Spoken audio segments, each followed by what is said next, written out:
All right, everyone. Thank you very much for joining us today for another one of our great educational webinars. And today we're very honored to have attorney Chad Gates joining us.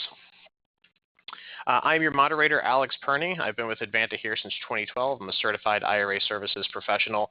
So I've been doing this for a long time, handled the investment side of things. I've seen what kind of issues that people have run into with properties and different kind of things that they've pulled into. And Chad, by virtue of his vast experience in real estate law, is also very, very well knowledgeable in this. Please make sure that if you have any questions that you do type them into the chat box, as everyone has been muted. So make sure you get your question in often, because this is a great time for you to get engaged with a very knowledgeable attorney who can certainly help you ballpark some answers. And obviously, if you need further assistance from that, he'd be always happy to take on another client and help you further with your particular issues. So a little bit of background on Chad Gates. He has been a lifelong Sarasota County resident and a member of the Florida Bar since '93. Graduated with his BBA in Finance cum laude from Ohio University in '90 and Capital University Law School in '93. He represents buyers and sellers in the purchase of residential and commercial properties and advises investors on complex deal structuring in real estate, ventures, loans, and business deals as well. I can speak to the fact that Chad is a regular attendee of the local real estate investor club meetups. He is always there on the boots on the ground to make sure that his face is seen and that he is a face for people that need help in the real estate investing market for getting good legal advice and to kind of help navigate those waters. So we certainly do try to make sure that we have good people, knowledgeable people here to help you with any of the questions that you might have regarding these types of liability issues. Now, of course, in order to appease our lawyers, we do have to make sure that we give the requisite disclaimer before we get too far into anything. Advanta IRA and our employees, we do not provide any legal, tax, or investment advice, nor do we endorse or promote any products. All information and materials today are provided here for educational purposes only, and all parties are encouraged to consult with their attorneys, accountants, financial advisors, etc., before entering into any type of financial investment. Now, before we get started, I always do like to preface these types of presentations by people understanding, how you can actually deploy your retirement funds. It doesn't necessarily have to just be in a Roth or a traditional IRA. There's many different ways to get involved in investing in real estate. And the particular type of things that we're going to be covering today are going to apply across the board to any one of these different types of accounts. There's not anything particularly special about one type of account versus the other that's going to make you look at a property any differently per se. So what most people understand is that you can buy property, or if you don't understand, any of these types of plans can buy property. Most people are mostly familiar with the traditional IRA. It's the one that receives all of the bulk of the income from old employers' 401k plans and is what most of the population has. Now, a lot of people are very attracted to the Roth IRA because it gives you the ability to have tax-free income later in life because you're front-loading that tax payment now in the present. Then some people even get farther into this as well by utilizing SEP, simple, or individual 401k plans if they are a sole proprietor or a small business owner to help increase the amount of contributions that they can make on an annual basis. One moment. So with that said, you can also self-direct a education or a health savings account.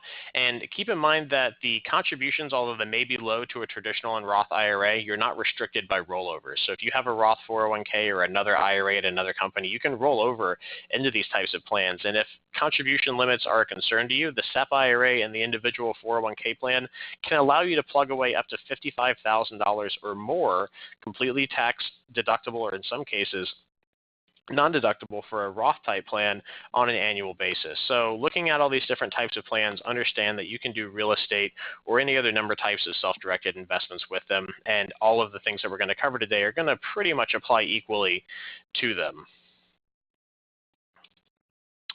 So for people that are curious to know what some of the plan contribution limits are, they're enumerated for you up here, and that's also good for our YouTube audience so that when you come through, you can kind of pause and take some notes if you'd like to. But with that said, I want to get right into this. And Chad, when we had talked about this, I know you kind of like the more conversational aspect of these things with a little bit less structure, and understandably, you're not looking at the slides we're on right now, but they are pretty sparse. So let's say I've just gone to the closing table with my IRA, I've bought a property, and I'm kind of going to break down a few different ones for you here. But in the current real estate market, let's say you bought a 3-2, you bought it, now you want to do a rental, you want to get it out there in the market to start cash flowing for you. What should be some of the first things that someone does when they say, hey, you know what, I need to go look at this property, make sure that I'm covered from a liability standpoint? Because, obviously it's easiest to say, hey, I'm going to go buy insurance and then just kind of walk away from it. But it doesn't just stop there, does it? No. First of all, with an IRA, we got to make sure that the IRA itself isn't open to liability based on liability originating from the property. So if you own a property in an IRA and something were to happen and that IRA would end up being sued and a judgment were obtained against the IRA, that could actually bleed into some of the other assets inside that IRA. So we want to look at that first before we even get to the closing table, make sure that we understand the risk related to that and see if there's any way to kind of avoid that risk. Once we do close it, I think the biggest risk that we have at that point is, the first decision we need to make is whether or not we're going to self-manage that property or if we're going to find a management company to take on the management role and do that. Self-management saves you a little bit of money, but there's a lot of work involved in it. Most people who buy real estate really don't understand the amount of work it takes to be a landlord. And most people, unless you have multiple units and been doing it for a while, don't really want to do it and don't really have the skills to do it. So I always try to get people to talk to management about doing those things because they're much better at it than most individuals are. Yeah, exactly. They do that for a living. And it also brings up a good point is understanding, the type of property you're buying and what the effect it could have on the IRA. We've seen people over here, carve out multiple IRAs for different properties because for the most part, if a property is held within an IRA, any type of judgment that attaches to that and by course back to the owner is going to extend to any other assets owned by that particular IRA, but it doesn't necessarily jump over into the bucket of another one. So Right. Some people, from our perspective, if they're looking, to kind of really get that extra asset protection, before you start going into a bunch of complicated LLCs and structures or stuff, it might just be as simple as opening up a separate IRA to do the different deal in. Right. So, what I want to look at is how much do you have in an IRA? If you have $1 million in an IRA and you're buying a $200,000 piece of property in it, I don't know if I'd want you to own that property in that specific IRA and allow that liability potentially to bleed over to the other $800,000. So at that point, we'd say carve off a new IRA that owns that property exclusively. If you're only talking $250,000, there's only $50,000 left, maybe we wouldn't take that and do that. But when you have big IRAs, we certainly don't want to cause additional liability to that IRA by taking on a property in it.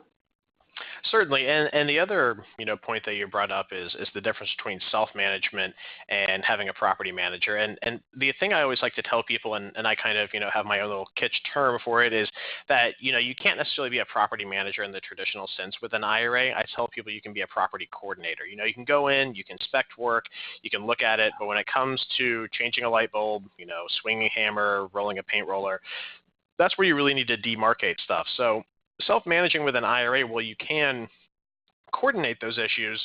You do need to have someone else qualified to do the work. But more to the point, yeah, sorry. I was going to say, and I don't even think you want to, if you're in an IRA and you're buying property, you don't even want to flirt with that because if the IRS deems it that you're doing it improperly, they're going to disqualify that IRA. So it's a big risk in doing that by managing it yourself. Exactly. It's one of those kind of fine lines to walk. It's, is the maybe 10 to 8% that you're paying a property manager worth it? And then also when you have a property manager, some of that liability is in turn pushed on to the company. You have a binding property management agreement, and let's say that the tenant has been notifying the management company. It's like, hey, this baseboard going down the stairs is loose. We need to get it fixed. And they've told them 4 or 5 times, and it wasn't fixed. And God forbid someone falls and there's a claim. Doesn't it kind of insulate you a little bit because they're the ones that were notified and didn't take action? Is there any type of weight to that kind of stuff being there? Not really. I mean, typically in a lawsuit like that, the plaintiff's attorney is going to sue everybody they can find. So they're going to sue the homeowner for failure to repair it. They're going to sue the management company for failure to repair it, and anybody in between that they can get. and kind of see how it shakes out. They're looking for deep pockets when they have those types of lawsuits. So they're going to include everybody and then let the court system determine who's going to come out of that lawsuit. But managing companies, what they do for us that I think is important. And I own real estate myself. I own quite a few rental properties, and I use a management company. And the reason I do is the simplicity of it. I put my properties into a pool with them. They rent them for me. I typically don't have more than a 2-week lag between tenants. They do all the repairs for me. They do all the screening. They do everything related to it, and I just get checks at the end of the month. And that's sort of what I like, because I'm trying to practice law. I really don't have time to be managing properties. And in my practice, where I see people making the largest mistake when it comes to new landlords related to a new property is putting bad tenants in their property. So typically what happens is somebody buys a property, they're in a little bit of a panic because now they have this asset that they want to get rented, and they jump too fast and rent it to the first person that comes along. And new landlords are especially prone to taking on those types of tenants. And what you'll find is when those tenants go bad, which they always do, and I ask a few questions, it's always the same type of tenant. They showed up, they had cash on hand, they wanted it right then and there, they gave you cash, all those types of things. Those are all things that are big red flags that we stay away from. And by going to a management company, that goes away. You'll never see a management company take on that type of tenant. So you get a much better quality tenant that's been screened and credit backgrounds have been done and all the things that are necessary have been done. And you end up usually having less problems with those types of tenants than you do the ones that just come off the street. Exactly, and that's more to the point of the long-term tenant. And when you're going through that kind of stuff, what are some of the big things to look at? We have all different types of properties here in Florida and across the nation too. You have older homes, you have the newer homes, you have pool homes, you have stilt homes. I mean, there's literally a ton of different things that you can look at out there. Let's say I just bought a property, let's say IRA or otherwise. You should definitely do a walkthrough and make sure that, hey, there's, not copper ripped out of the walls and, a huge hole in the floor. But when it comes to kind of looking at that, what are some of the big things, from you as an attorney's point of view would say, hey, when you walk through, here are the good things to look at. And if they're not fixed or they're not up to code, it might be in your best interest to actually do that if you're going to look at it from the point of, not just trying to flip it, if you want to have people in there as tenants. Kind of a trick question, because everything in a house can be dangerous if not maintained properly or if you put the wrong type of tenant in. So, 2-story houses with balconies can be problems for elderly people and for children, especially if the balcony is not sturdy. Somebody leans on it, they fall off, they have a problem. I have a lot of clients that buy lots of properties and put them in the rental pools. They don't do any property that has a pool because they're afraid of the liability related to children drowning in pools. As an attorney and looking at probably the one thing that everybody should look at when they walk into a house as a potential new landlord of that house is health safety and fire safety things. So you want to make sure that there's smoke detectors and fire alarms and there's fire extinguishers and all those types of things that are required by the county, because those are the things that are going to get you in trouble. If you lease a piece of property that doesn't have the proper up-to-code life safety equipment, you're going to end up in a lawsuit related to that. So that's probably number one.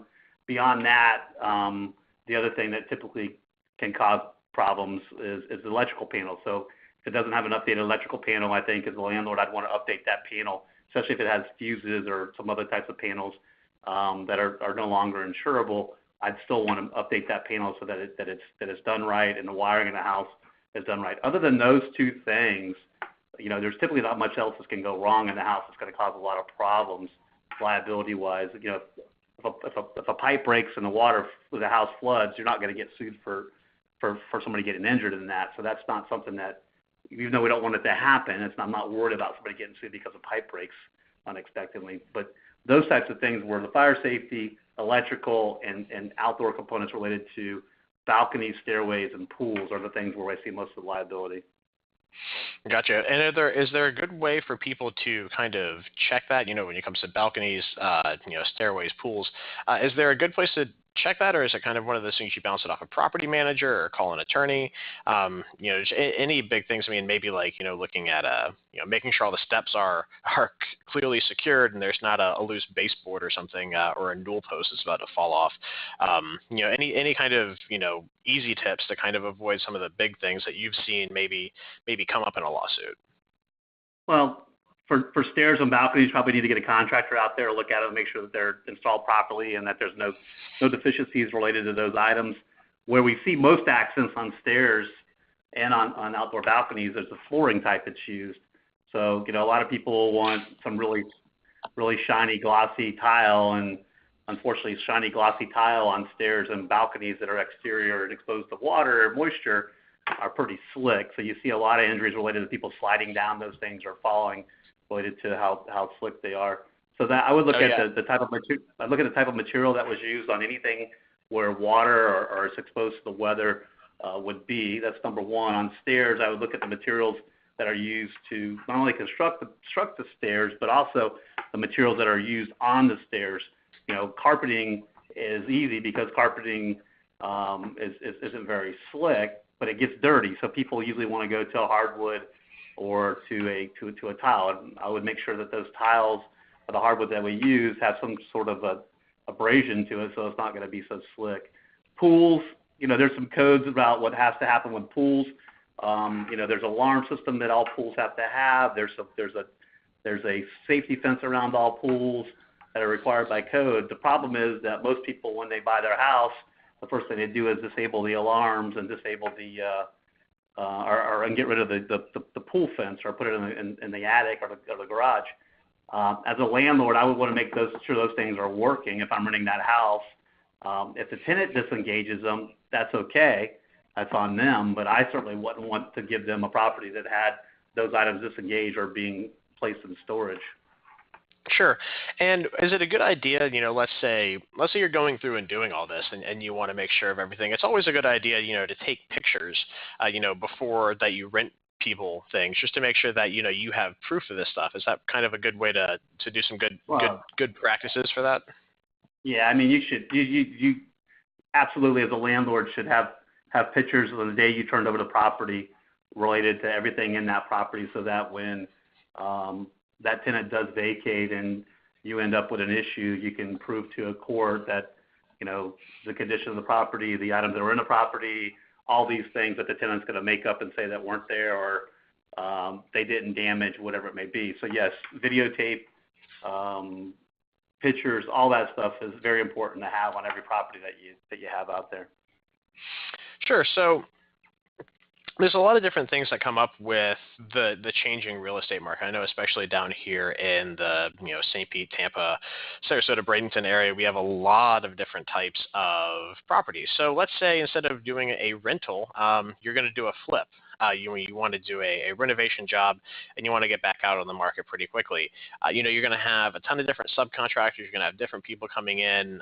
You're going to be inspecting work and things like that. What are some big things to watch for? Because if someone slips and falls and they don't have the proper insurance, how do you make sure of that? What do you need to carry? Do you need to tell your insurance agent? What do you need to do to make sure that you're protected when a property is going through a big renovation? I mean, the biggest problem that we see is unlicensed contractors, and I know everybody hears about this and it's kind of the buzz right now, but it's really a serious issue because the liability related to that comes back on the owner. So if you hire somebody who's unlicensed to do a bunch of work, not only if the county catches you, will they fine you and that person for doing the work and red tag you and all the different things that go along with that, but any of the work that was done by an unlicensed contractor, you're responsible for that if you sell it. So if I hire an unlicensed contractor to put a new AC in my house or a new electrical panel and something happens after the fact and I knew that he was unlicensed, that seller can come back to me for the damages related to that. And, if somebody were to get injured or killed, I have damages for that also. So unlicensed contract is probably the largest issue that we see. It happens all the time. I see these guys that buy these houses and they advertise them on MLS that it's a completely remodeled kitchen, and then you go look at the the permits online, which every county now has permits online, to see if there's a kitchen permit there, and there's not. So, they use unlicensed contractors, and they don't pull permits, and those two things you can't do. So that can be a huge liability, and you could get in a situation where your house has been red tagged. It could take you months to resolve that problem and cost you thousands of dollars. So that's not a good thing. The other thing that people are unaware of is workers' comp. If a person's working on your house and he doesn't have the proper workers' comp for his employees, and one of the employees were to fall and get injured or cut their hand off with a saw or something like that, that liability for that lack of workers' comp comes back to you as a property owner. So you could end up having to pay for that person being out of work for whatever time period that is. So that's a huge liability to have. So you want to make sure that anybody you're hiring has workers' comp insurance and can prove to you they have workers' comp insurance. Or they'd have an exclusion. There are also companies that you could be excluded from that, but you have to have an exclusion for it. Gotcha. Now, with regards, actually, we have a question. So Robert asks, 100% of my purchases are land without structures, generally timbered, sometimes waterfront. Liability issues do you see specific to land? Very few, other than there's an old doctrine called attractive nuisance, which means if the waterfront, particularly if it attracted somebody onto that property and they got hurt because of that attraction, there's some old case law that kind of opens up some liability there. But I don't really see any cases like that, and I haven't seen one of those for years, and I don't think it'd really be an issue. But you don't really have much liability unless you have something on that property that can cause injury that you know about that shouldn't be there. So if you had a structure on the property that was, and needed repair and you didn't repair it and somebody got hurt on it, even if they're a trespasser, there's still some liability related to that. But vacant land, timber especially, I don't see that you have probably any liability related to that ownership of that property. That doesn't mean you're not going to get sued, but yeah. Some kid wanders on that property and steps in a hole and breaks his leg. Unfortunately, our society likes to sue everybody. You're probably going to end up in a lawsuit that you're probably going to win, but you still might have to go through the process. Yeah. Now, with regards to that, obviously, utilization of the property comes up. Now, if you're doing something, you mentioned unlicensed contractors. Let's say you bought a house and it had work done by an unlicensed contractor, and there were issues with that, are you liable if there was an injury related to work done by that unlicensed contractor in the house that you purchased? No, you're not. You wouldn't be liable for the injury done because that injury would have taken place prior to your ownership. But you would be, the real issue with that is when you buy a property that has unpermitted and unlicensed work done on it, you're now responsible for that. So if the county were to find that, and I had one recently where this happened, where a property was rehabbed by a rehabber. It does multiple properties. They sold it, and then within a 6-month period, the people who bought it were being transferred out of state. They sold it again or went to sell it again, and the issue came up about the unlicensed or the unpermitted work being done. And it cost them a lot of money to go back and get that rectified. So you just because you buy it from somebody who did the work doesn't alleviate the problem that you still have, which is you now have property that had work done on it that wasn't permitted. That can be a real issue for you. Sure. Martin asks, limited liability on vacant land. I carry general liability coverage on my vacant land. Do you think that's valuable or a waste of premium money? I think you should have liability insurance on every asset you own. It's not very expensive compared to the possible potential of loss if you have a lawsuit related to it. Sure. Now, especially kind of coming into the other utilizations, I keep kind of trying to get into this, but we have more and more people that are doing short-term rentals, things like Airbnb and VRBO. Down here, and especially in the Sarasota area and the St. Pete area. So is there any things that kind of come up from that where you're turning your house over to, kind of a cloud-based service? Besides just, people getting in there and wrecking it and having additional wear and tear from the turnaround of it, what kind of things do you need to watch out for? Is there different types of insurance you need to carry if you're doing a very short-term rental, besides maybe just some county issues with zoning and things? What other type of issues could arise from that? mean, insurance is one. You need to talk to your agent about whether or not the insurance coverage that you have is sufficient related to this transient turnover of renters, because you're acting more like a hotel now than a rental. So they might, there's more risk related to the insurance company because of the number of turnovers in that property. It might give an exclusion. So you need to talk to them and make sure you have the right insurance related to that. The other two liabilities that I see is whether or not your county allows it or the city allows it. Most places are now either shutting down or extremely curtailing the ability to do daily or weekly rentals. And then to the state of Florida, you also have a issue with the Department of Revenue regarding sales tax. So I know if you're renting through, I think it's Airbnb, they now collect those rentals, that income, or that sales tax and the rental, and remit it directly to the counties.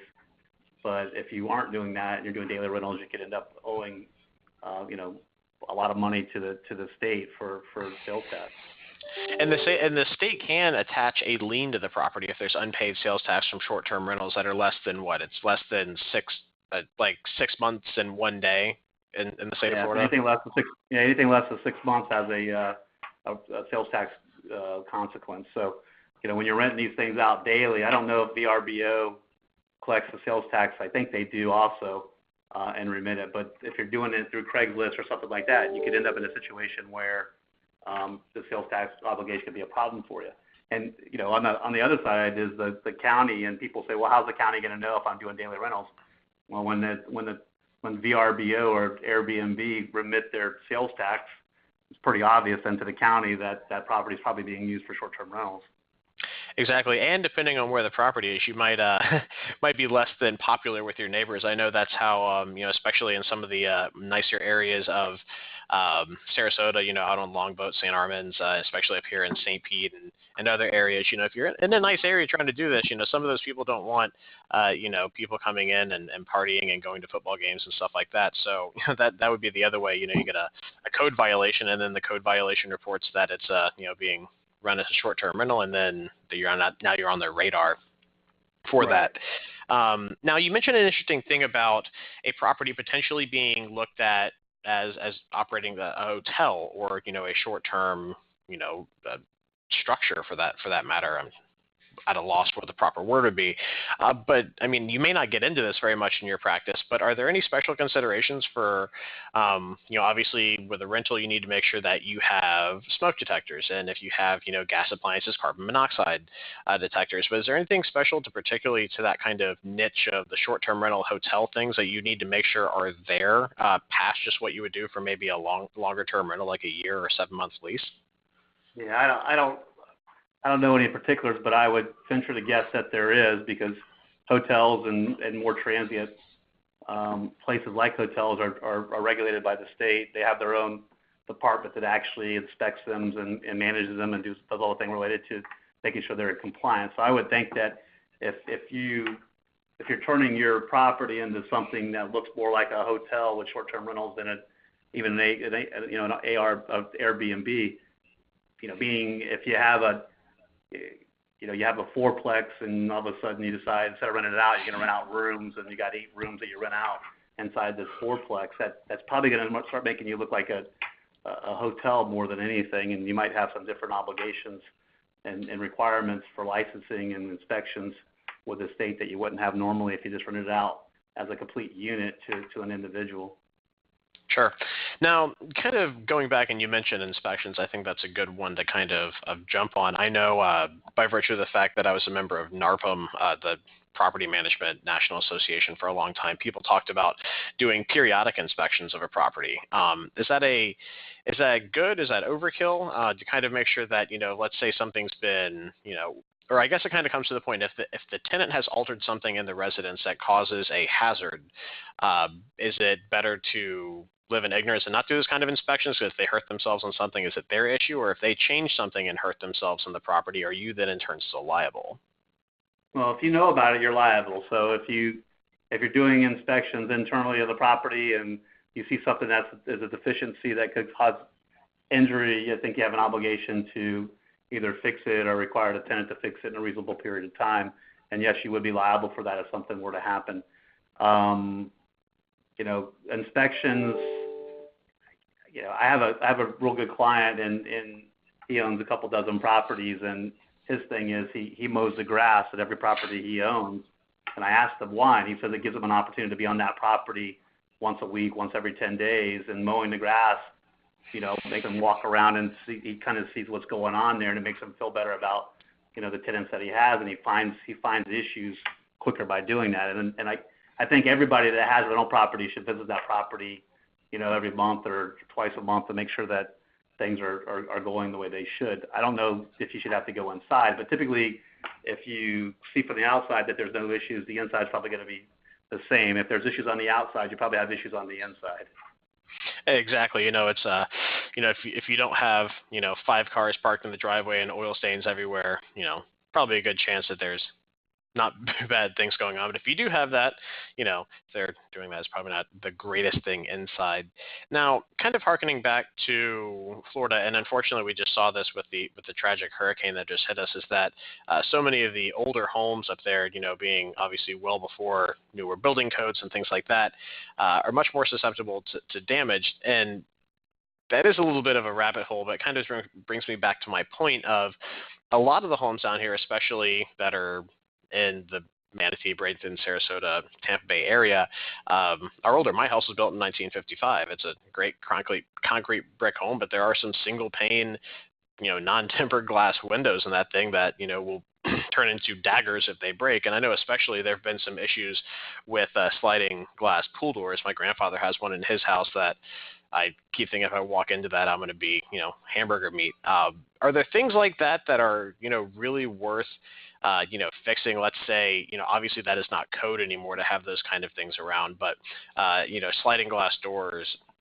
and things like that, is it worth the money to fix, or are you kind of covered, if it was done, when the house was built and it was permitted and there's nothing particularly wrong with it? What do you have thoughts on that? Kind of a loaded question. Is there value in changing out components of a structure that are obsolete? There probably is value to that. Does it absolve you from liability? I don't think you have any more liability if you have an old sliding glass door there, or if you have a new one. If somebody runs through it and it was their fault, that's a defense to it. You're probably still going to get sued, but it's a defense. I don't know. The problem with those types of things, that change out sliding glass doors now, are super expensive because they have to be hurricane doors and all the things that go along with that. So most likely the cost related to it versus the benefit you're going to get is not that great. Yeah, just to give you an idea, my a colleague here has doors like that, and he got a quote from someone to replace those. It was $3,900 per door, and they each weighed about 300 pounds. So, what's expensive.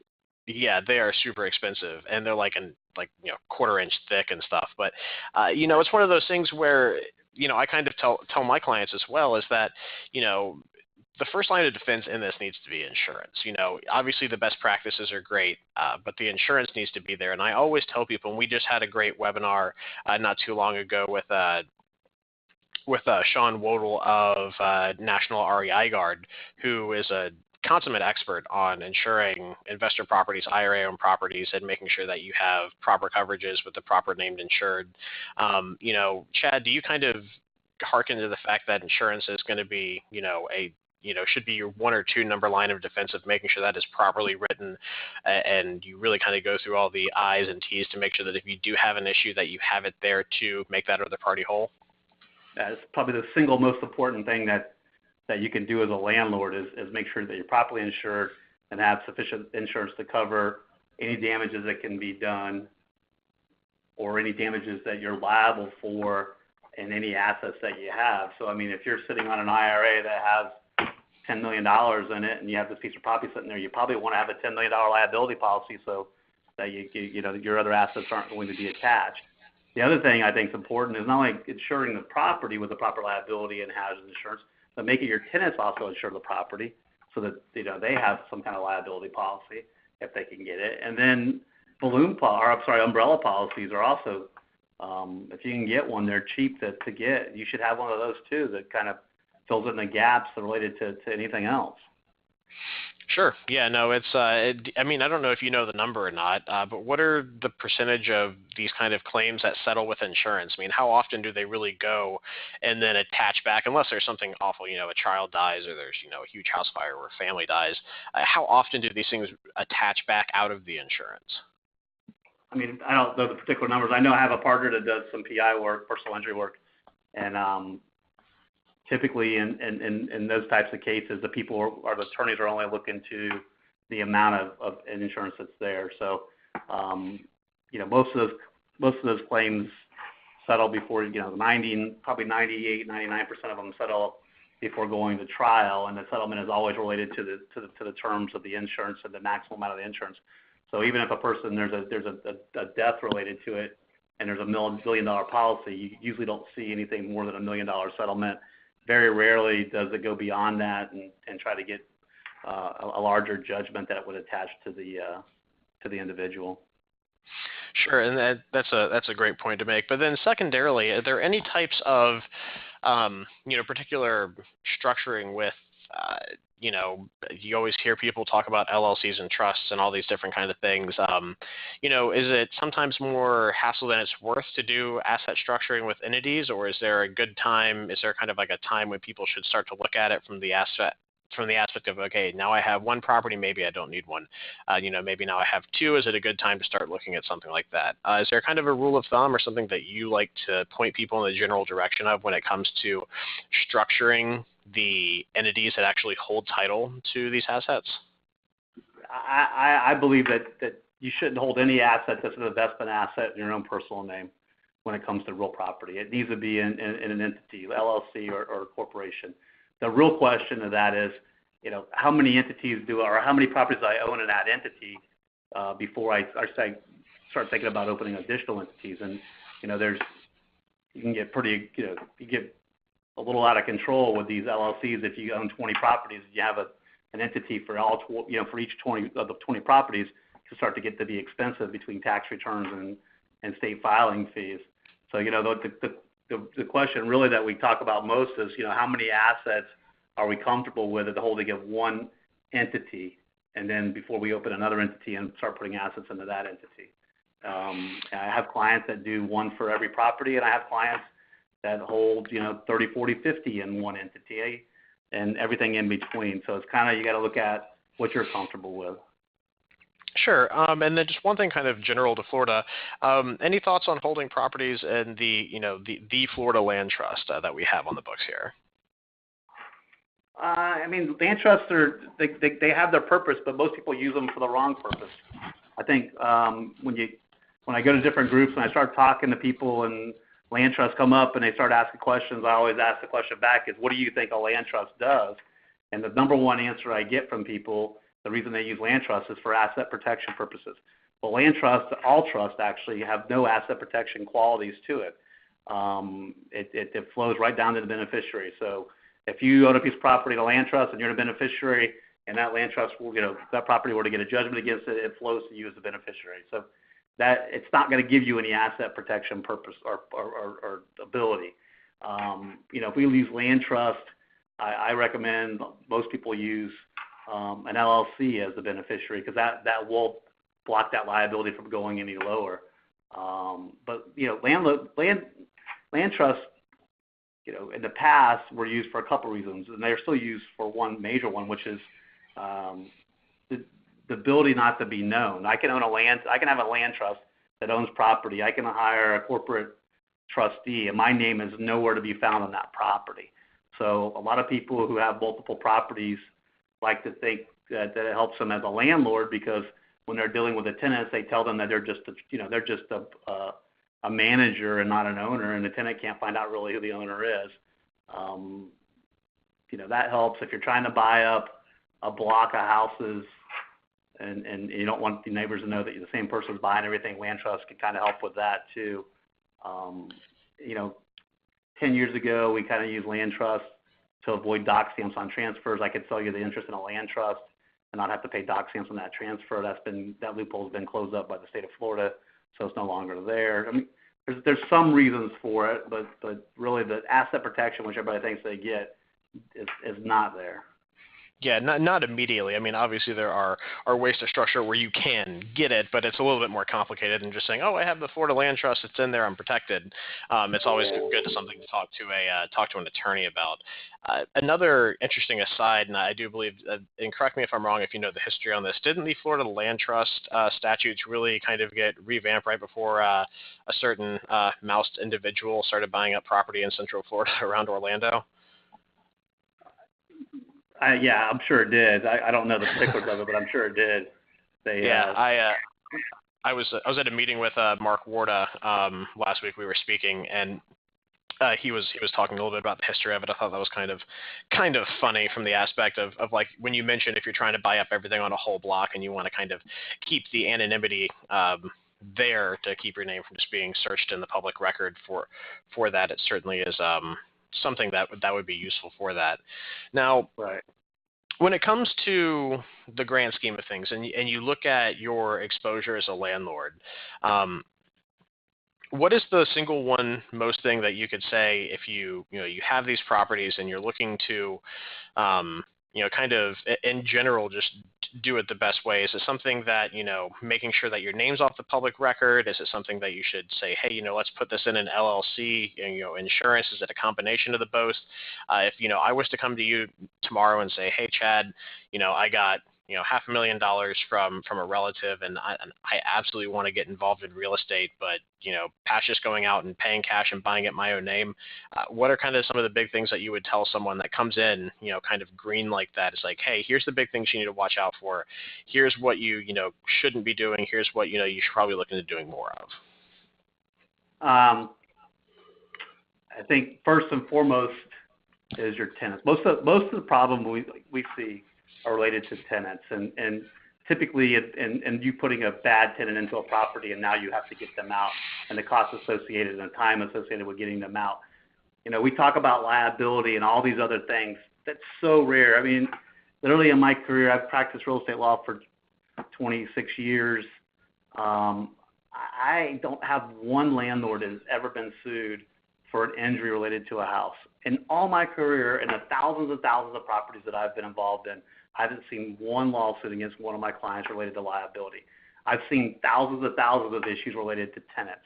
And bad tenants can put you in a bad place. If you get a tenant in a property that's not paying, and they're a single mom, and they got 3 kids, and their mom's living there with them, and grandma's living there with them, and all these other things are going on, and all of a sudden, they don't have any money, and they go to legal aid, and legal aid takes on their case, you're talking about a year or 2 years before you get them out of there, and you're not going to be paid rent for that time. And the court system and our judicial system doesn't like to force people to be homeless. So you're always running up against that wall of trying to get these people out so that you can put it back out, remarket it, and get it rented so that you can start making money again.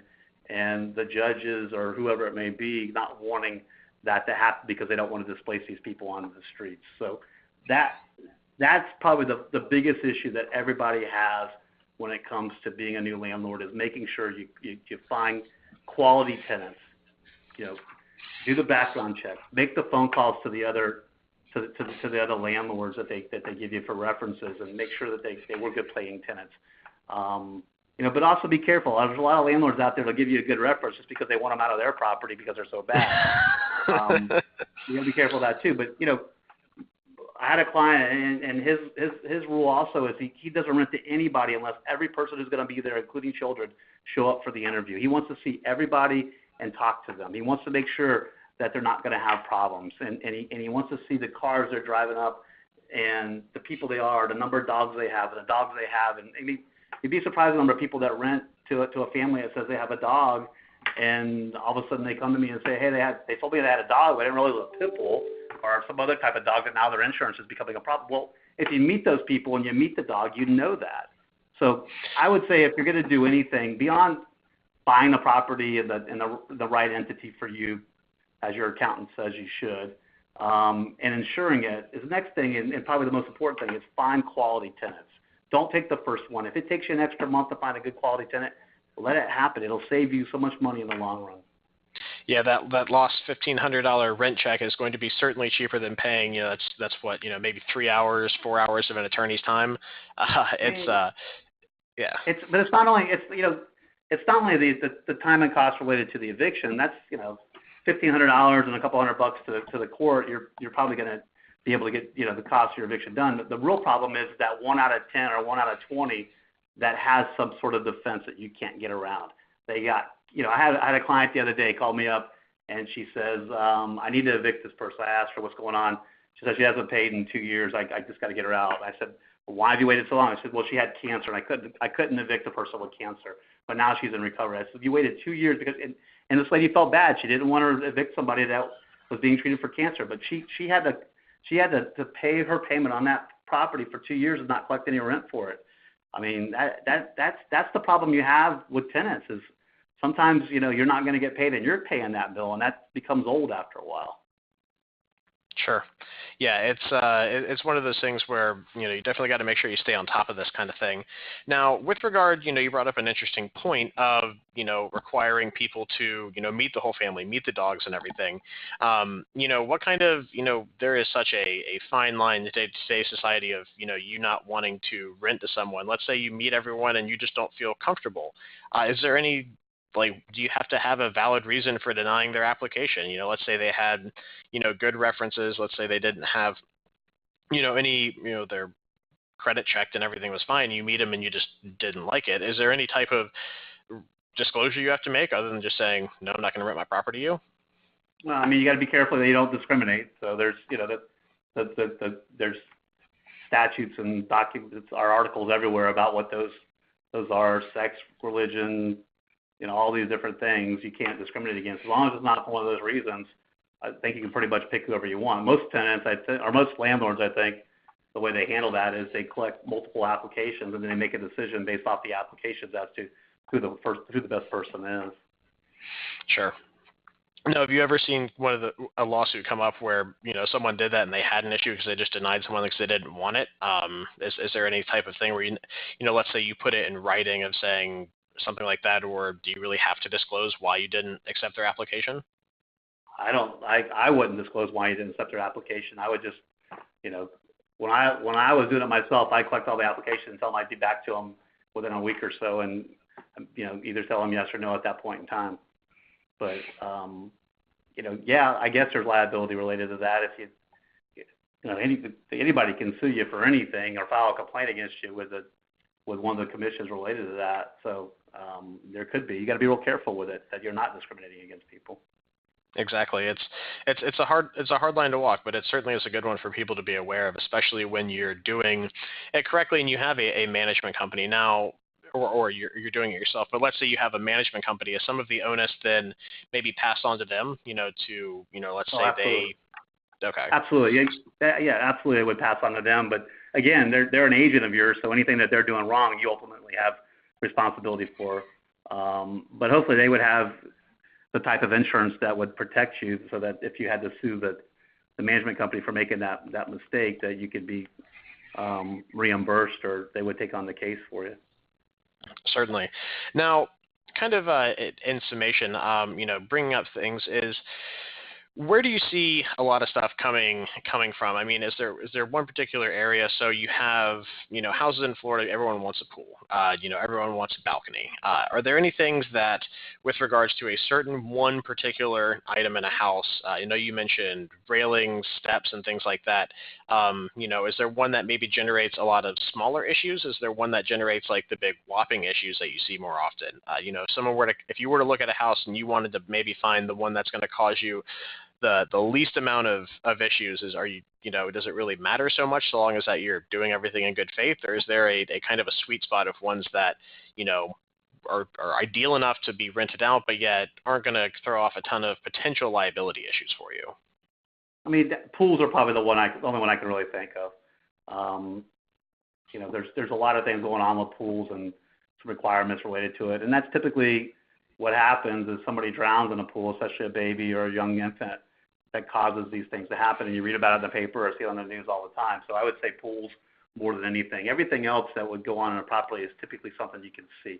So if you walk on the property and you can see it, or you trip over it, or you slip on it as a landlord, you probably should fix it because it's going to be an issue going forward. Yeah, exactly. And this actually kind of came up today. I saw something, and this just popped in my head. If you go into bathrooms and everything, obviously building codes have changed to have GFI outlets, within X amount of feet from a moisture source, and obviously outside as well if you have any outdoor outlets. Is there anything that is required for you if you buy a property, and let's say it's old, but it was built to code then, for you to update any of those types of things, or is it just good? An outlet's cheap. Someone's using a hairdryer and a radio, and it dumps one into the tub when their spouse is in there. Is it a good idea to go through and change some of those kind of small things, or are you under any onus to do that? I'm not really certain that you would be under any requirement to change them. It's probably good practice. It's not probably. It is good practice to change them. Updated electrical boxes are probably the one investment you can put in a property as a landlord that's going to pay off for you. You're going to have less problems with it. You're going to have less risk of fire. You're going to get a discount on your insurance, and you're going to have less risk of somebody getting injured through things like that. So I would certainly say you should update it.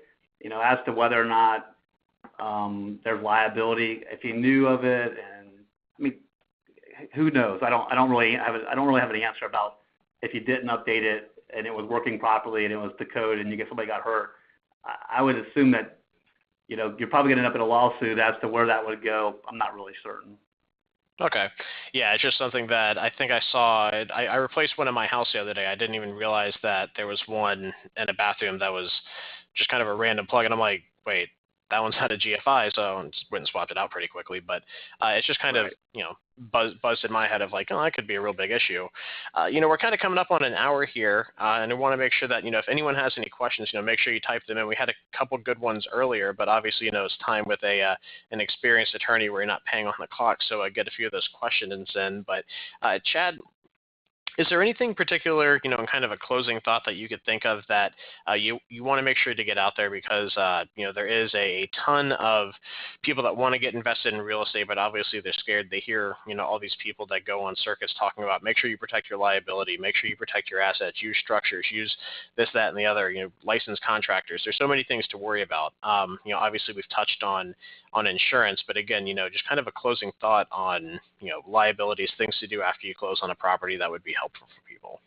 Well, I think you've got to go further back in time before buying it. I think people really need to make sure that they want to be a landlord. Not everybody is cut out to be a landlord. Not everybody wants the responsibilities of being a landlord. And, today in today's market, everybody seems to think that real estate, because it's going so well, is the place to make money. And you see all these people rushing in to buy properties, and, they're overpaying for properties that don't rent at the highest numbers, or even if they are renting, rents are at an all-time high now. If there's a little bit of dip in the market, rents are going to come down, and you have an issue with people overpaying. So if you're not prepared to be a landlord long-term and manage the properties and do the things that are related to it, don't get in it. Go find something else to do with your money.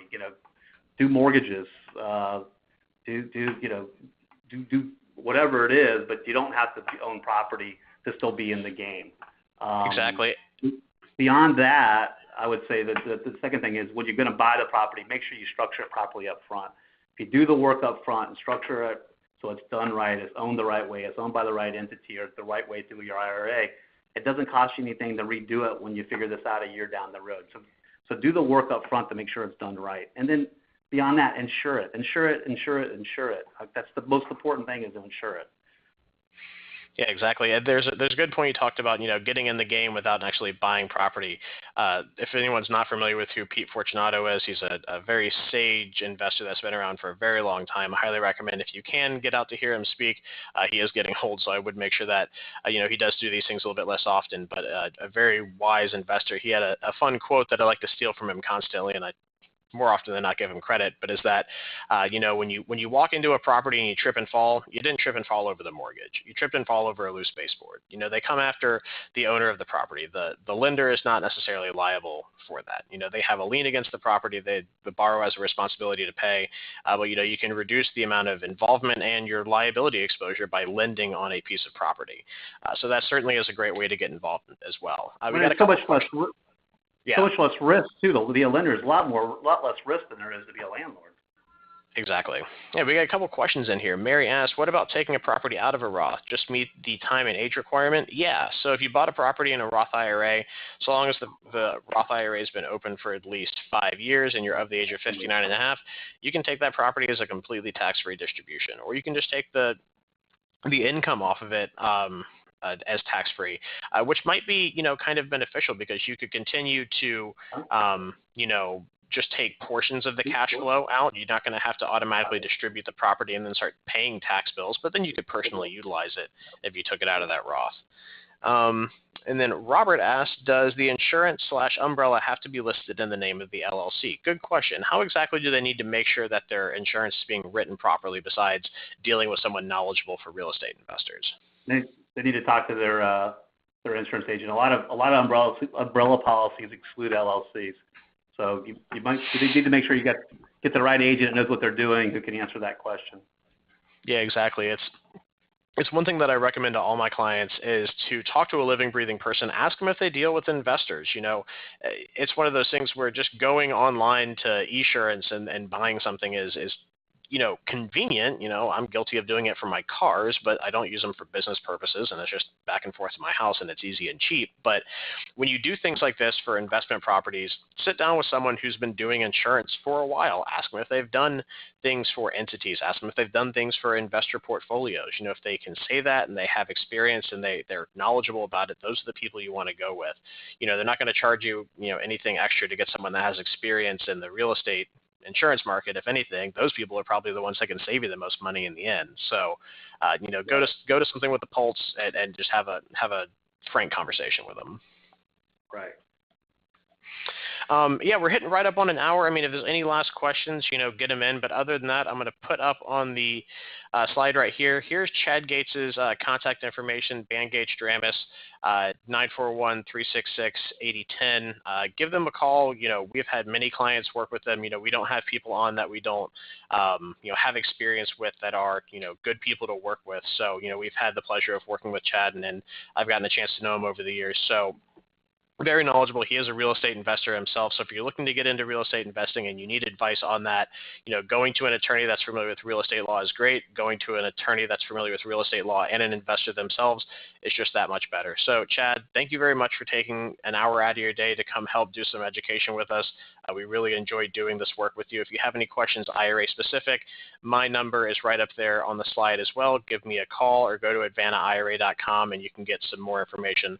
This recording will be uploaded to YouTube, so if you want to go back through and review the slides and the recording, it will be there for you. It should be uploaded in about 24 hours to our YouTube channel. So again, Chad, thank you very much for being a part of this, and everyone else, have a great rest of your day.